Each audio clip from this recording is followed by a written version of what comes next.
한 백화점에서 유럽풍의 고급 핸드백을 수입해서 13만 원이라는 아주 저가의 저렴한 가격에 판매를 했다라고 합니다. 판매원들이 아주 고급 제품인데 이것을 정말로 저렴하게 우리가 행사로 드리고 있습니다 라고 이야기를 했지만 아무도 거기에 관심을 가지지 않더라라는 것입니다. 백화점에 13만 원 정도는 별로 비싼 가격이 아니니까 저 물건이 뭔가 좋은 것은 아닐 것 같아 라고 사람들이 생각을 했던 것 같습니다. 그래서 전략을 세우기를 공을 하나 더 붙이자 라고 해서 130만 원에 이렇게 물건을 내놓았다고 합니다. 근데 놀랍게도 물건이 없어서 못 팔 정도로 이 고급 핸드백이 13만 원일 때 안 팔렸던 이 백이 130만 원 할 때 불티나게 팔리더라라는 게 실제 있었던 얘기다라고 이야기를 하고 있습니다. 사람들이 어디에 관심을 가지고 있습니까? 이 제품이 얼마나 좋은가, 괜찮은가 보다는 이 제품에 붙어있는 가격표가 얼마인가, 거기에 사람들의 관심이 있더라라는 겁니다. 비싼 가격이 붙어 있으면 이거 뭔가 좋은 것 같고, 좀 저렴한 가격표가 붙어 있으면 물건이 별로 안 좋은가 보다라고 사람들이 생각을 한 것입니다. 이렇게 바라보는 관점, 이 관점이 어떻게 보면 우리가 살아가고 있는 우리의 세상을 바라보는 관점일 수도 있을 겁니다. 우리도 가격표가 다 붙어져 있습니다. 가격표가 어디에 있습니까? 라고 얘기한다면 우리 각자에게 살아온 인생의 가격표가 있을 겁니다. 눈을 뜨면 내가 탄생한 부모님으로부터 물려받은 외모가 있을 거고요. 그리고 부모님으로부터 받은 어떤 재산이나 재력이 있을 수도 있을 겁니다.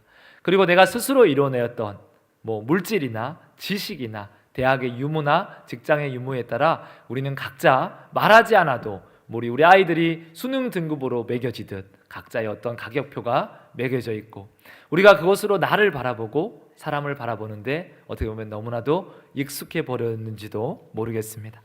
이것을 통틀어서 이렇게 한번 정리를 해 보았습니다.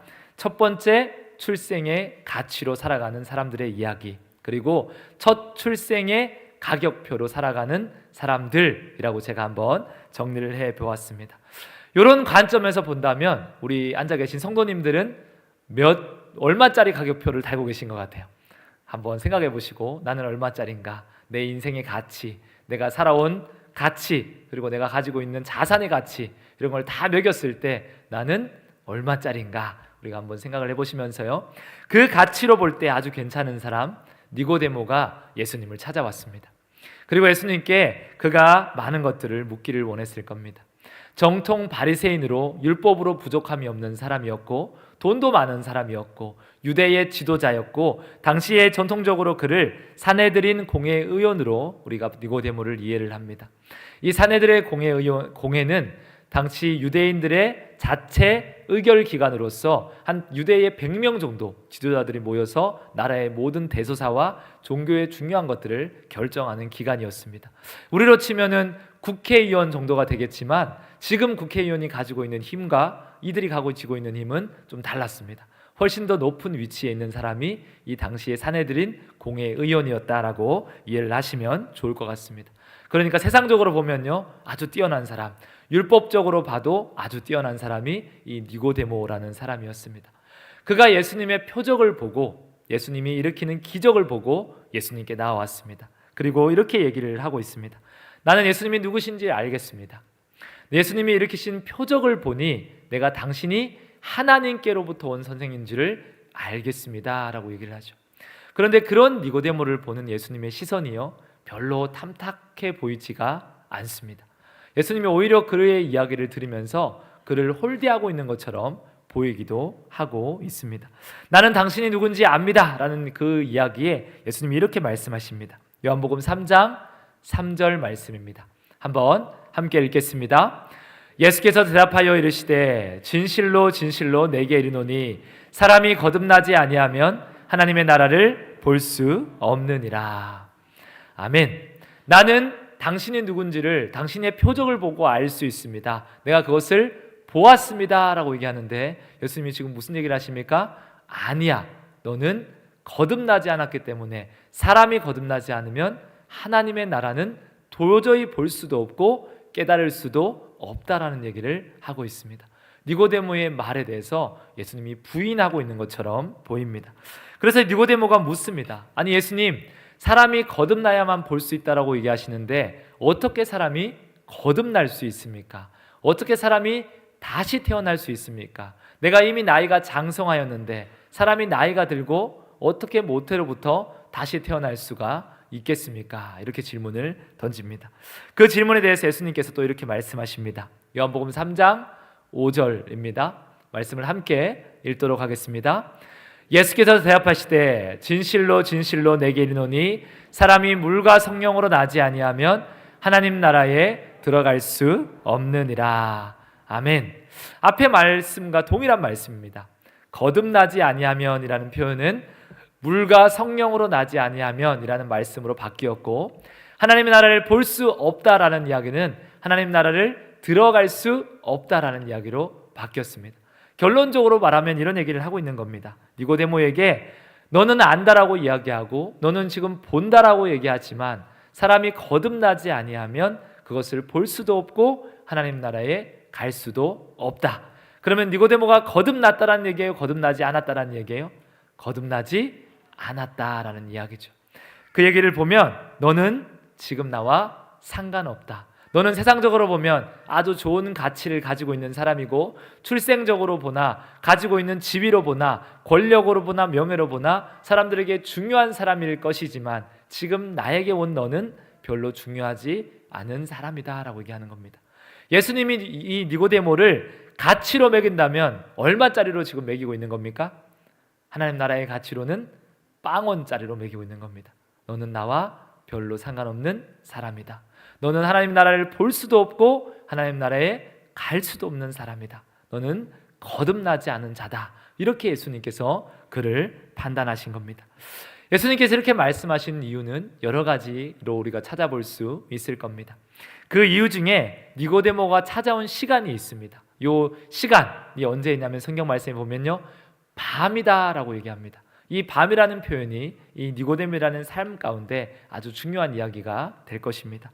요한복음 말씀에 보면요, 이 밤이라는 표현은 여러 가지 의미를 사용하고 있지만 첫 번째로 단순하게 그냥 밤으로 볼 수 있을 겁니다. 이 니고데모는 아주 높은 직책을 가지고 있는 사람이었고, 예수님은 그 높은 직책을 가지고 있는 유대인 지도자들에게 눈도장이 찍힌 눈의 가시 같은 사람이었습니다. 저 예수를 우리가 언젠가는 붙잡아야 되는데 성경 청결을 하고 나서는 이제 예수님이 아주 유명해졌지만 아주 안 좋은 쪽으로 유명해져 있었습니다. 그런 예수를 대낮에 이 유대인 지도자가 찾아온다는 것이 마냥 편하지는 않았을 겁니다. 사람들이 그를 보고 있었고 사람들의 시선이 신경이 쓰였습니다. 그래서 밤에 몰래 찾아온 것입니다. 니고데모가 예수님을 만나는 것은 중요한 일이었지만 다른 사람들의 시선을 바라보는 것, 그의 체면이 예수님을 만나는 것보다 더 중요했다라고 이 말씀을 해석할 수 있을 겁니다. 또 하나의 해석은 이런 겁니다. 영적인 밤입니다. 요한복음 말씀에 보면요, 예수님이 자주 무엇을 비교하고 있냐면 빛과 어둠에 대해서 비교하고 있는 것을 보게 됩니다. 우리가 그 말씀을 한번 보면서 말씀을 찾아보겠습니다. 요한복음 1장 5절입니다. 함께 말씀을 읽겠습니다. 빛이 어둠에 비치되 어둠이 깨닫지 못하더라. 아멘. 예수님을 자신을 빛으로 표현하고 계시고요, 그리고 세상을 어둠이라고 얘기하고 있습니다. 그 어둠 세상에 자신이 빛으로 오셨고 어둠이 깨닫지 못하더라 라고 요한복음 1장부터 요한이 예수님을 빛으로 세상을 어둠으로 이야기합니다. 그리고 요한복음 3장 19절 말씀입니다. 함께 말씀을 읽겠습니다. 그 정죄는 이것이니 곧 빛이 세상에 왔으되 사람들이 자기 행위가 악함으로 빛보다 어둠을 더 사랑한 것이니라. 아멘. 마찬가지로 우리 3장 말씀도 세상을 어둠으로, 사람들이 어둠에 더 가까운 존재로 예수님이 그 사람들에게 밝히 보이기 위해서 빛으로 왔음을 증언하고 있습니다. 그리고 또 우리가 이 영적인 밤에 대해서 하나 더 이해할 수 있는 말씀이 있습니다. 요한복음 13장 30절 말씀입니다. 함께 말씀을 읽겠습니다. 유다가 그 조각을 받고 곧 나가니 밤이로라. 아멘. 유다가 예수님 앞에 떡 조각을 받고요, 예수님을 팔면서 나갔는데 밖을 보니 밤입니다. 근데 굳이 밤이라는 표현을 성경에서 이야기하지 않아도 문맥을 다 이해할 수 있습니다. 아, 유다가 예수님을 팔러 나갔구나, 여기까지만 이야기해도 충분한 말씀일 겁니다. 그러나 굳이 밤이다라는 표현을 쓴 이유가 있습니다. 예수님을 요한복음에서는 끊임없이 빛으로 이야기를 하고 있습니다. 그 빛이신 예수님을 팔기 위해서 유다가 나갔는데 그 유다가 속한 곳이 어디냐라는 것을 영적인 의미로 보여줍니다. 어둠의 세상, 어둠의 세력인 사탄에 속한 자, 그가 바로 유다라는 사람이었습니다. 오늘 니고데모도 마찬가지입니다. 예수님께서 이 말씀을 또 성경 말씀에 굳이 그가 밤에 찾아왔다라는 것을 명시하고 있는 이유가 있습니다. 니고데모는 여전히 어둠에 속한 자입니다. 그는 여전히 세상에 속한 사람이고 첫 번째 출생의 가치에 묶여있는 사람입니다 라는 것을 말씀을 통해 증언하고 있는 겁니다.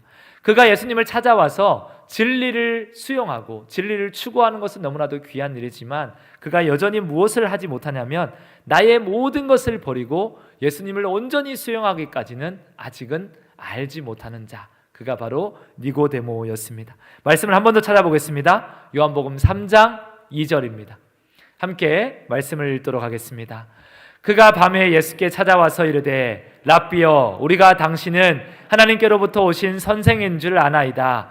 하나님이 함께 하시지 아니하시면 당신이 행하시는 이 표적을 아무도 할 수 없음이니이다. 아멘. 밤에 찾아온 니고데모가 예수님을 무엇이라고 부르고 있습니까? 랍비여라고 부르고 있죠. 그가 유대인의 지도자로서 예수님을 선생님이여 부른 것 자체가 사실은 대단한 일이고 존경받을 만한 일이고 그가 예수님을 얼마나 귀하게 생각하고 있는지를 우리가 알 수 있지만 또 한편으로 보면요, 그는 예수님을 랍비 정도로 이해하고 있다는 것이 말씀을 통해 드러납니다. 그는 예수님을 누구신지 온전히 알지 못합니다. 그리고 예수님이 하시는 말씀도 여전히 이해하지 못하고 있습니다. 거듭나리라 하는 말씀을 유대인의 선생인 그가 이해하지 못하고 있습니다. 그래서 예수님이 명확하게 그에게 이야기를 하고 있는 겁니다. 너는 아직 알지 못하는 자고, 너는 보지 못하는 자고, 너는 하나님 나라에 들어올 수 없는 자고, 너는 밤에 속한 자다 라고 예수님께서 이야기를 하신 겁니다. 사람들이 보기에는 의아해했을 겁니다. 그의 위치, 그의 지위, 그리고 그가 가지고 있는 성경적 지식, 그가 지금까지 살아내었던 율법적인 삶, 이 모든 것들을 가치로 매기자면 야, 그는 하나님 나라의 첫 번째 사람이야. 아마 사람들은 그렇게 이야기를 했을 겁니다. 그러나 하나님은 아니다 라고 단언하여서 오늘 말씀을 통해 이야기를 하고 있는 겁니다. 오늘 우리가 이 말씀을 보면서요, 예수님께서 얼마나 높으신 기준을 우리에게 세우셨는지 우리 사랑하는 성도님들이 이해하셨으면 좋겠습니다. 이해가 되시나요? 아멘. 정말로 이해하셨으면 좋겠습니다. 예수님은 지금 니고데모라는 사람을 우리의 기준으로 세우신 겁니다. 그가 얼마나 대단한 사람인지 너희가 보아라. 그가 세상적으로, 지식적으로, 학적으로, 명철함과 사회적 지위와 능력으로 그가 얼마나 준비된 사람인지 너희가 보아라. 그런데 그는 하나님 나라에 들어가지 못하는 사람이다. 이 얘기를 우리에게 하시는 겁니다. 그가 들어가지 못한다면 그보다 더 준비된 사람이 어디에 있겠습니까? 그만한 사람이 하나님 나라에 들어가지 못한다면 저와 여러분은 어떻게 하나님 나라에 들어갈 수가 있겠습니까? 니고데모와 같은 사람은 들어갈 수가 없습니다. 그가 거듭나지 않으면, 그가 변화되지 않으면 세상의 가치로 아무리 준비된 사람, 첫 번째 출생의 가치로 아무리 내가 그것을 자랑한다 할지라도 그는 하나님 나라의 먼 사람이다 라고 예수님이 이야기를 하고 있는 겁니다. 그러면 우리가 어떻게 해야겠습니까? 더 괜찮은 가격표를 들고 가면 될까요? 세상적으로 더 준비해서 하나님 앞에, 그러면 하나님 국회의원이 안 되면 대통령쯤이 되면 어떻습니까? 라고 얘기한다고 그것이 되겠습니까? 아니면 그가 율법에 정통한 율법학자인데 그것도 안 된다면 그는 구약만 안 사람이니 우리가 신구약 성경을 모조리 암송해서 전부 다 정통한다면 우리가 그 자격이 되겠습니까? 바리새인들이 날마다 1회에 한 번씩 금식하는 사람이었으니 우리가 그보다 더 많이 40일 금식을 3번 하면 되겠습니까? 우리가 이런 조건을 막 챙겨서 하나님 앞에 나아갔다고 생각해 봅시다. 예수님이 무슨 말씀하시겠습니까? 오케이, 너는 되었다. 너는 이제 그 자격이 되었다라고 말씀하시겠습니까? 그 자격만 가지고 나에게 나왔다면 너는 여전히 나를 모르는 사람이다라고 말씀하시겠습니까? 아마 예수님은 동일한 얘기를 하실 겁니다. 너는 밤에 속한 사람이다. 너는 안다고 하지만, 본다고 하지만 보지도 못하는 자요, 하나님 나라에 들어오지도 못하는 자다라고 이야기를 할 것입니다.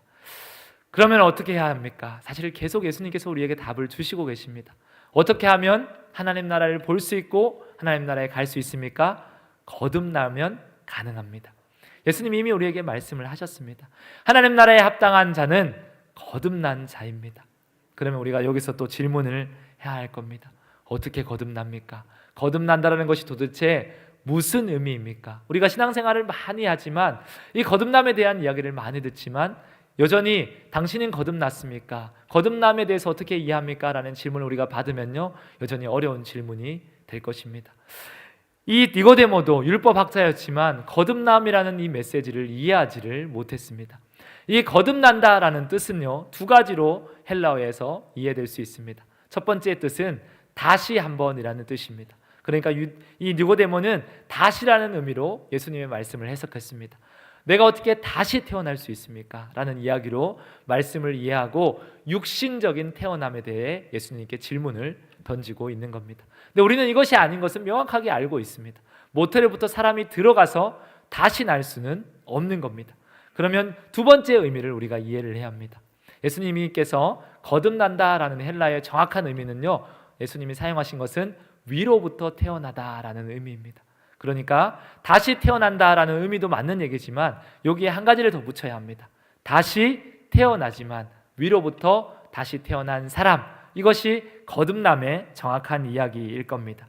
거듭나지 않으면 하나님의 나라를 볼 수가 없습니다. 그러면 우리는 반드시 거듭나야 하는데 어떻게 거듭날 수 있습니까? 위로부터 다시 태어나면 됩니다. 그러면 또 우리 질문을 해야겠죠. 위로부터 태어난다는 것은 또 무슨 의미입니까? 어떻게 우리가 거듭날 수가 있겠습니까? 이제부터가 아주 중요한 얘기가 될 것입니다. 지금 오늘 말씀은 이 거듭남에 대한 이야기, 우리가 하나님 앞에 이 율법을 가지고 온 이 사람에게 하나님 말씀을 듣기 위해서 굉장히 좀 교리적인 설교이기도 하고 좀 설명이 굉장히 많은 구간이기도 합니다. 기타도 틀어져 있고 주일날 2부 예배이고 졸리기도 하실 거지만 중요하게 집중하시면 또 말씀이 은혜가 되리라 생각을 합니다. 거듭남은 두 가지 사건에 의해서 우리가 보장을 받을 수가 있습니다. 첫 번째 사건은 예수님께서 3장 후반절에 나오는 말씀을 보면요, 모세가 그 사람들을 구원할 때 무엇을 했느냐? 놋뱀을 들었을 때 뱀에 물린 모든 사람들이 다시 구원함을 얻지 않았느냐? 그러므로 너희도 예수님이 들린 것을 보면 너희도 구원함을 받을 거다라는 이야기를 하고 있습니다. 이 얘기를 쉽게 설명하면요, 우리가 거듭나기 위해서 한 가지가 반드시 전제되어야 되는데 그것이 바로 예수님의 십자가의 사건이 이루어져야 합니다. 그가 십자가에 죽으시고 부활하셔야만이 우리의 거듭남이 이루어질 수 있다는 겁니다. 요한복음 16장 7절입니다. 함께 말씀을 찾고 읽도록 하겠습니다. 그러나 내가 너희에게 실상을 말하노니 내가 떠나가는 것이 너희에게 유익이라. 내가 떠나가지 아니하면 보혜사가 너희에게로 오시지 아니할 것이요 가면 내가 그를 너희에게로 보내리니. 아멘. 예수님께서 이런 말씀을 하시죠. 물과 성령으로 나지 아니하면 하나님의 나라에 갈 수 없다. 그 전제 조건이 예수님의 십자가의 사건, 그 승리의 사건이고 예수님이 십자가에 돌아가시고 난 뒤에야 우리에게 무엇이 오십니까? 성령이 오십니다. 이 성령으로 말미암아 우리는 거듭날 수 있습니다. 그리고 두 번째 전제는 이것입니다. 우리가 그 예수 그리스도를 믿는 것입니다. 요한복음 1장 12절에서 13절입니다. 함께 말씀을 읽겠습니다. 영접하는 자, 곧 그 이름을 믿는 자들에게는 하나님의 자녀가 되는 권세를 주셨으니 이는 혈통으로나 육정으로나 사람의 뜻으로 나지 아니하고 오직 하나님께로부터 난 자들이니라. 아멘. 이 세 가지 의미를 동시에 우리가 이해할 수 있을 겁니다. 하나님의 나라를 보는 것, 하나님의 나라에 들어가는 것, 하나님의 자녀가 되는 것, 이것은 같은 의미로 쓰여지고 있습니다. 그러니까 우리가 거듭나기 위해서 무엇을 해야 합니까? 성령이 우리 안에 오셔야 합니다. 성령이 우리 안에 오셔서 무엇을 하십니까? 우리를 깨끗하게 하시고 우리 안에 있는 모든 가능성을 제거하게 하시고 나의 능력과 첫 출생의 어떤 가치로 거듭날 수 있는 것이 아니라 오직 성령을 의지함으로 그가 예수 그리스도를 믿게 하실 때 비로소 우리는 거듭날 수가 있는 겁니다. 아멘. 아멘. 그래서 거듭난다라는 이야기, 영과 성령으로 우리가 난다라는 이야기, 영접하는 자, 그 이름을 믿는다라는 이야기가 같은 의미입니다. 우리가 성령 안에서 예수 그리스도를 믿는 믿음 안에서만 저와 여러분은 거듭날 수 있습니다. 아멘. 아멘. 우리는 절대로 첫 번째 출생에 아무리 좋은 조건을 가져도요, 저와 여러분이 5대째 신앙을 가진다 할지라도 그 조건으로는 우리는 하나님 나라에 갈 수가 없습니다. 오직 성령으로 말미암아 예수님을 나의 주로 영접하는 사람만이 거듭날 수 있고 하나님 나라에 갈 수가 있는 겁니다. 이제 중요한 질문을 한 가지 남겨두고 있습니다. 아주 불편한 질문일 수도 있고요, 어려운 질문도 있을 겁니다. 그러면 사랑하는 성도님들께서는 정말로 거듭나셨습니까? 나는 거듭났습니다. 나는 영접하는 자 그 이름을 믿고 있습니다. 나는 성령으로 깨끗해져서 하나님을 구주로 영접했습니다 라고 정말로 믿음으로 고백하실 수가 있으시겠습니까? 아멘. 송천교회 모든 성도님들이 마음껏 자신 있게 아멘으로 응답하실 수 있기를 축복합니다. 저는 예전에 이 질문에 걸렸습니다. 누군가에 걸렸냐면 구원파에 걸렸습니다. 제가 청년 때 신앙생활을 열심히 하지도 예수님에 대한 확신이 있지도 않을 때 그래도 나는 신앙생활을 계속 해왔고 주일을 쉰 적도 없고 그래도 입술로는 날마다 예수님을 믿습니다라는 고백이 있었기에 뭐 어느 정도의 담대함은 있었습니다. 그런데 이제 길을 가다가 신앙을 열심히 예수를 전도하시는 한 분을 만났어요. 그분이 저에게 이런 질문을 하십니다. 예수 믿읍시다 라고 얘기하길래 제가 당연히 저 교회 다닙니다, 예수 믿습니다 라고 얘기를 했습니다. 두 번째 질문이 있습니다. 그러면 당신은 구원받았습니까? 라는 질문을 저에게 주셨습니다. 그때 제가 이제 머리가 하얘지고 고민되기 시작했어요. 나는 구원을 받았는가 받지 않았는가. 구원을 받았으면 그분 얘기로는 거듭남의 명확한 시간을 알고 있어야 된대요. 언제 거듭났는지, 당신 생일이 언제냐 알고 있지 않냐. 그것처럼 하나님 앞에 거듭난 자는 그때가 생일이고 영적으로 명확히 그 날짜를 알고 있어야 된다. 근데 저는 그 날짜를 몰랐거든요. 그래서 그날 그 즉시 그 길거리에서 무릎을 꿇고 구원파에게 안수를 받은 사람이 접니다. 구원파에게 기도받은 목사가 바로 여기에 서 있습니다. 물론 뭐 그분에게 제가 끌려가거나 따라가진 않았지만 어쨌든 기도를 받았던 슬픈 기억이 저에게 있습니다. 마찬가지입니다. 우리에게 거듭났다라는 확신, 거듭났다라는 나에게 증거가 없으면요, 우리는 끌려갈 겁니다. 그들 말처럼 나는 그 증거가 어디 있는가, 몇 날, 몇 시, 몇 초, 몇 분에 나는 구원을 받았는가 의심할 수밖에 없을 겁니다. 근데 성경이 명확히 얘기를 하고 있습니다. 성령이 임의로 불고 어디로 왔는지 우리는 알지 못하는도다. 내가 성령을 받은, 성령 체험하는 날짜는 우리가 알 수 있겠지만 내가 구원을 몇 분, 몇 초, 몇 시에 받았습니다, 이거는 하나님만 아시는 겁니다. 그러나 우리의 삶 가운데 증거는 필요합니다. 내가 거듭났는지, 내가 거듭나지 않았는지 삶 가운데 증거는 반드시 동반되어야 한다라는 사실입니다. 니고데모 이야기를 통해서요, 거듭난 사람의 이야기를 함께 나누기를 원합니다. 예수님의 말씀을 듣고 난 뒤에 니고데모는 그렇습니다, 내가 회개합니다, 거듭나기를 원합니다 라는 이야기를 하고 있지는 않습니다. 그 질문을 안고 그의 삶의 자리로 돌아갔을 겁니다. 그리고 두 번 정도 더 요한복음에 이 니고데모의 이야기가 등장하고 있습니다. 그가 어떻게 변했는지 우리가 엿볼 수 있는 장면입니다. 요한복음 7장 50절에서 52절입니다. 말씀을 함께 읽도록 하겠습니다. 그 중에 한 사람 곧 전에 예수께 왔던 니고데모가 그들에게 말하되 우리 율법은 사람의 말을 듣고 그 행한 것을 알기 전에 심판하느냐. 그들이 대답하되 이르되 너도 갈릴리에서 왔느냐. 찾아보라, 갈릴리에서는 선지자가 나지 못하느니라 하였더라. 아멘. 상황 설명을 잠깐 드리면요, 바리새인들이 예수님을 잡으려고 이제 아랫사람들을 보냈습니다. 근데 그 사람들이 예수님을 잡지 못하고 돌아온 겁니다. 그래서 막 추궁을 하죠. 너희가 어찌하여 예수님을 잡지 못했느냐, 예수를 붙잡아 오지 못했느냐. 그들이 말하기를 이렇게 말하는 것을, 그렇게 말씀을 전하는 것을 내가 이때까지 본 적이 없습니다. 그러니까 막 혼을 내면서 너희도 예수한테 미혹이 되었느냐, 예수한테 미혹된 자들은 저주받은 자들이다 라고 단호하게 이야기를 합니다. 그때 니고데모가 잠잠히 있다가 앞장서서 이야기를 합니다. 우리가 어찌하여서 사람의 말을 듣고 그 사람의 행한 것을 알기 전에 율법을 심판할 수 있느냐, 우리가 어떻게 그를 다 알지도 못하면서 그를 이렇게 정죄하고 저주받은 자라 할 수 있느냐라고 앞장서서 나서게 됩니다. 이전에는 어떤 사람이었습니까? 밤에 몰래 와서 예수님을 만났지만 사람들의 눈치를 보는 사람이었습니다. 그런데 지금 그가 어떤 모습으로 서 있냐면 예수를 변론하고 예수님을 대변하는 자로 서 있다라는 사실입니다. 그러자 오늘 52절에 너도 갈릴리에서 왔느냐라고 사람들이 막 질책을 합니다. 갈릴리에서 선한 것이 나올 수가 없는데 너는 왜 그를 변론하느냐. 아마 이 사건 이후로 니고데모의 입지가 많이 좁아졌을 겁니다. 사람들에게 시선이 별로 좋지가 않았을 겁니다. 그리고 난 뒤에 니고데모가 언제 등장하냐면요, 예수님께서 십자가에 죽으셨을 때 다시 한번 등장을 합니다. 요한복음 19장 38절에서 39절입니다.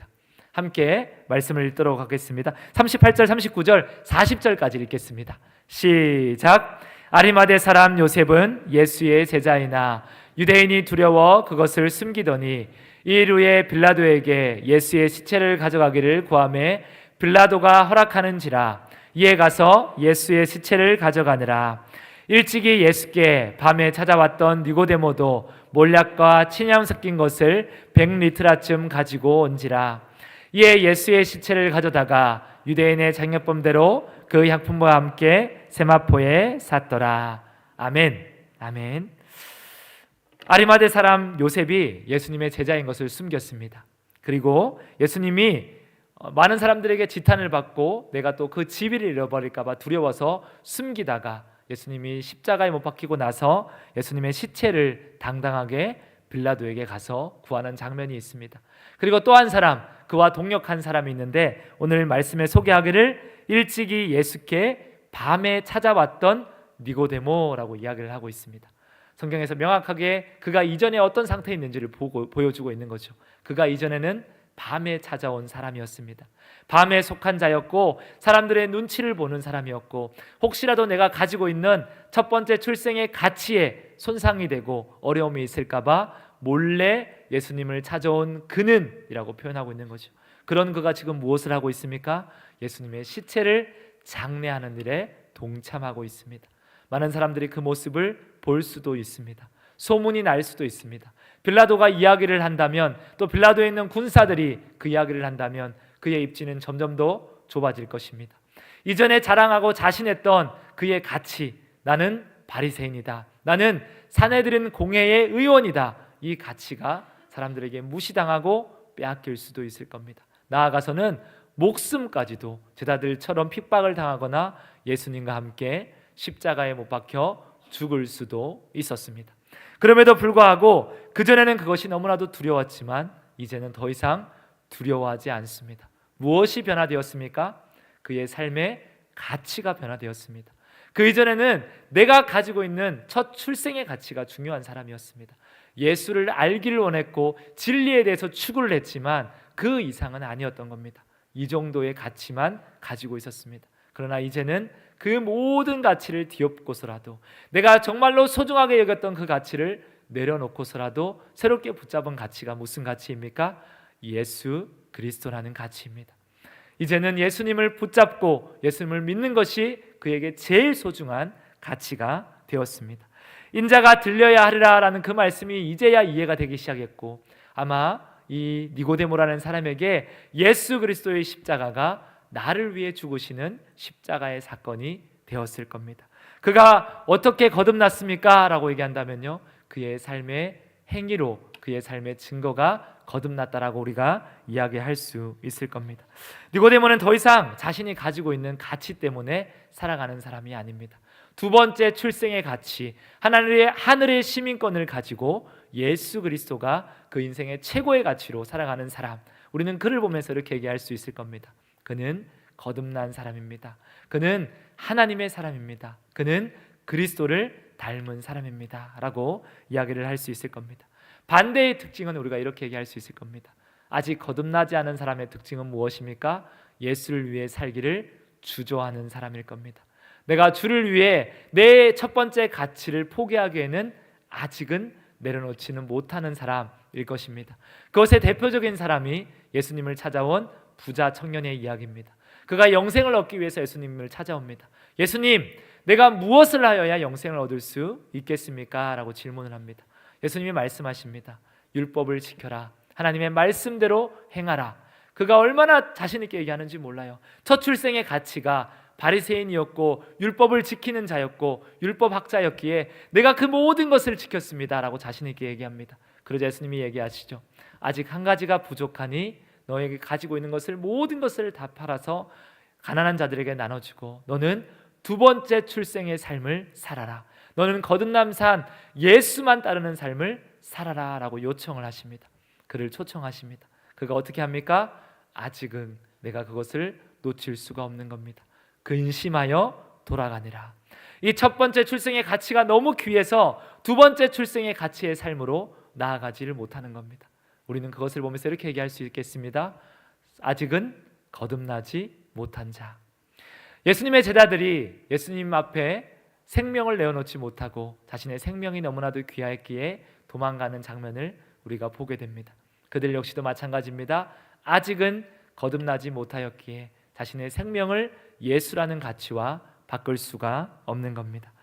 오늘 우리가 이 말씀을 보면서요, 우리는 우리 스스로에게 질문을 던져 보아야 합니다. 옆에 있는 누군가가 그 질문을 던지면 마음이 상할 거니까. 당신은 거듭났습니까? 당신은 지금 어떤 가치로 살아가고 있습니까?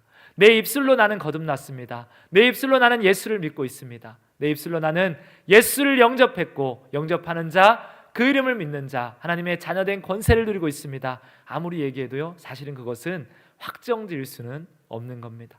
내 삶을 보면 알 수 있습니다. 내 인생의 가치가 어디에 있는가?